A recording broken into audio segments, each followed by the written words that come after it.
Hello? Lafferty. Yeah. Valentine, what are you doing?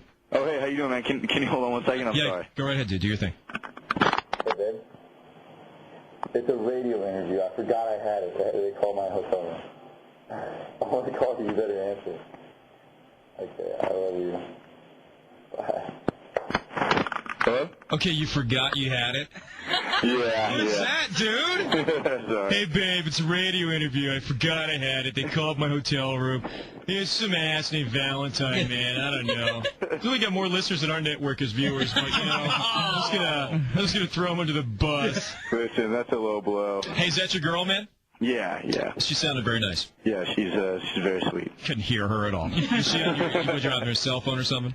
Yeah. Well, yeah, she was on her cell phone. And she's pretty understanding about it? Yeah, it's a little different for her, I guess, because she's not really used to it. But so she's not in the business, your girl? No, not at all. Good for you, man. I always, I just realized what I was going to say. I always wonder about people that are in the business together. Anyway, season premiere this week, man. The episode is called Love You Like an Arsonist. We got James Lafferty on the phone line from One Tree Hill. So, what's the deal about this episode? There's a fire at Scott Motors or something, I hear? Yeah. Pretty much, like as the season left off, the second season left off, somebody started a fire at Scott Motors when Dan was inside. And so, in this upcoming season, you find out what his fate is, what happens to him. That's pretty scary stuff. Yeah, very frightening. Do you have any idea what happens? I mean, I have an idea, but if I gave it away, I mean, why would anybody tune in? No, not that, but I'm just wondering because a lot of shows now are doing this thing where they don't actually tell the actors what's going to be happening long term. Oh, that's true. I don't have any.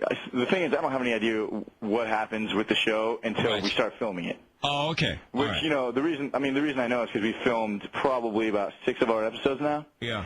And so but that's literally, I only know what happens 6 episodes in. So you got 6 episodes in, right. Yeah. As a matter of fact, sometimes what the writers will do is they won't even release an entire script until, the day that you film. They'll print out some red pages. Yep. So that nobody can photocopy them and whatnot, and then that's how you know what your scene's going to be for the day. Like if you were writing it, where would you take it yourself?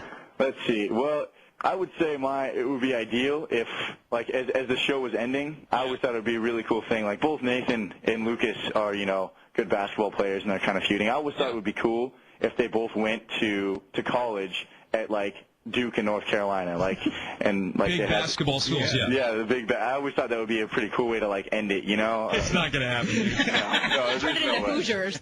It's Hoosiers. That's funny. Tonight on Hoosiers on WB. Yeah, exactly. We got James Lafferty on the phone line from One Tree Hill. So everything else going well for you personally? Yeah, everything's going great. I mean, we film out in North Carolina in Wilmington, and it's a great little town. We love to be there. And actually, Surface is shooting out there with us now, too. But okay, dude, what's with that show? I haven't watched it. And what network is Surface? I'm it's not sure. Yours, right? I don't know. It's not our network, but it's NBC. You can say I think it's NBC. Something like that. So it is NBC. Is it NBC, Jim? Yeah. Thanks. We took 5 people to figure out it's NBC. Yeah. Peacock's really happy about that. I get confused with Invasion. Right. I guess there's a bunch of those shows. God, there's so many aliens. Do you guys have an alien on your show? No aliens yet. Well, not yet. I mean, I guess that's the new trend. Dude, this season when you got Threshold, which is aliens, you got Surface, which is aliens, you got Invasion, which is obviously aliens. All right, so One Tree Hill, Wednesday nights at 8 o'clock. Season premiere is this week. And the episode is called Love You Like an Arsonist, which nobody really cares about episode names. Nobody does, but there's a fire at Scott Motors. Yeah. Nathan Scott, your character. What's going on? What's going on? Well, as people who watch the show might know, Haley left Nathan last season, and in the last episode she came back to his doorstep. And so you figured out what happens with the whole Nathan-Haley relationship, if they get back together or, if they need to take time apart or if they just straight up get a divorce. So. Speaking of that. I mean, obviously, because I'm such a wonderful man, and people's lives are always their own business. Yeah. If I had a couple of buddies, and somebody, was married for a short amount of time, and for whatever reason they decided that it just didn't work out, and I had gotten them a wedding gift, do you think that wedding gift should come back? Do I think that a wedding gift should come back? Because I remember last time you were on, we talked about you purchasing some friends a wedding gift. Yeah, that's a good question. I don't feel that way personally. Okay, just checking. I'm not. But now so when somebody down the road gets married, again, one of these people that I'm just talking about hypothetically, if somebody got married down the road, Do you feel weird giving them a second wedding gift? Because I got Redneck Robbie behind me. I gave him, dude, what did I get you? I got you like a platter and like plates and a whole setting. Oh, you hooked it up. Brother, I hooked it up for this guy, and this is where I may have gone wrong, and you keep this in mind in the future, and I won't get you this when you and your girl get hooked up. I had his wedding invitation engraved in stone.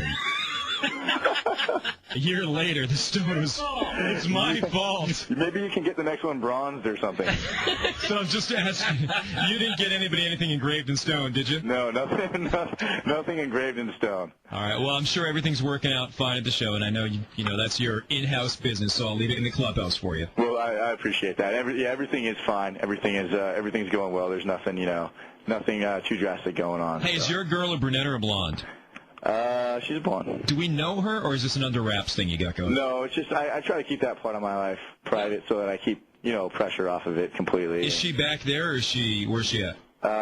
She's back there, yeah. In Carolina. So in Carolina, so. She got a nice job. Maybe she working at the local ice cream stand, or is there something? I mean, did you meet her there or something? No. I mean, we're not saying names. I don't want to give you too much information. No, I'm not kidding. I'm not going to leak it. I don't want you to know. I don't want you personally to know where to find her because I don't know what would happen then. Look at this. I'm such a classy guy, leaving the stuff in the clubhouse that everybody wants me to ask about, and then he won't tell me she worked at an ice cream stand. That's it. I'll tell you what. When you get me off the air, I'll give you her number. You guys can talk. All right, we're off the air. Lafferty, thanks for being on, brother. I appreciate it. I appreciate it, man. Take care of yourself.